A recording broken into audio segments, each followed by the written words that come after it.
जाए कि कैसे हम इसमें से कैरेक्टर्स जो है आपके वो लेके आए, और दूसरा हमारे पास चैलेंज ये है कि कैसे इसमें से नंबर्स या डिजिट्स लेके आए अलग से।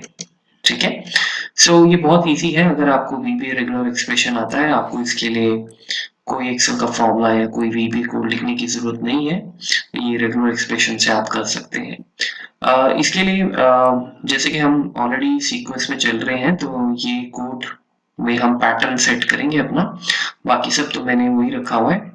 तो मैंने बस रेंज यहाँ पे A1 से A4 कर दी है आपकी, ठीक है, ये वाली, और इसके साथ साथ बी में वैल्यूज आपकी प्रिंट होती रहेंगी।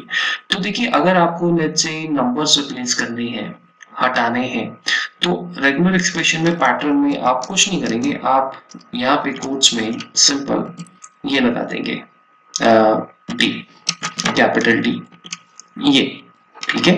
कैपिटल डी क्या करेगा, देखिए मैं अब इसको रन करता हूँ।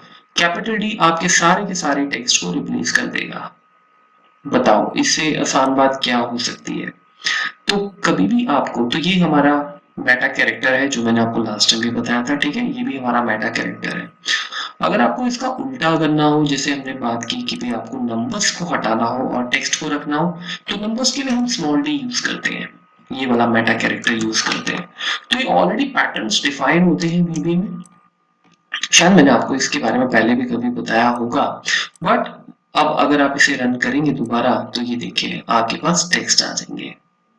ठीक है, ये मैं लूप चला रहा हूँ बिकॉज जनरली आपको काम ये सारे डेटा भी करना होता है, बट अगर कोई सिंगल सेल है तो नेचुरली आप ये लूप नहीं लगाओगे और सिंपल एक यही आपका रिप्लेस मेथड रेगुलर एक्सप्रेशन का चलेगा। ठीक है ना। तो हमने आज दो चीजें सीखी कि अगर हमें टेक्स्ट रिप्लेस करना है तो हम क्या कर सकते हैं, जिसके लिए आप कैपिटल डी लगा सकते हो, ठीक है। और अगर आप स्मॉल डी लगाते हो, स्मॉल डी के साथ बैकस्लैश जरूर आप रखेंगे, ठीक है। तो स्मॉल डी क्या करेगा, स्मॉल डी आपके नंबर्स को पिक कर लेगा। तो आप स्लैश टी आपका रेफर करता है, रेफर्स टू नंबर्स यानी डिजिट्स, और जो आपका कैपिटल स्लैश टी है वो आपका रेफर करता है नंबर्स को, टेक्स्ट को, सॉरी, ठीक है, टेक्स्ट वैल्यूज को, इस तरीके से। ठीक है, लिटरल्स भी आप इनको कहते हैं, लिटरल्स।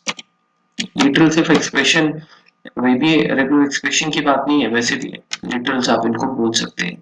तो पैटर्न अपना कर लीजिए और अपना काम आसान कीजिए और लाइफ को मस्त रखिए, आगे बढ़िए। ओके फाइन, सो मिलते हैं फिर हम बहुत जल्दी एक और नए वीडियो में। Thank you so much, bye bye.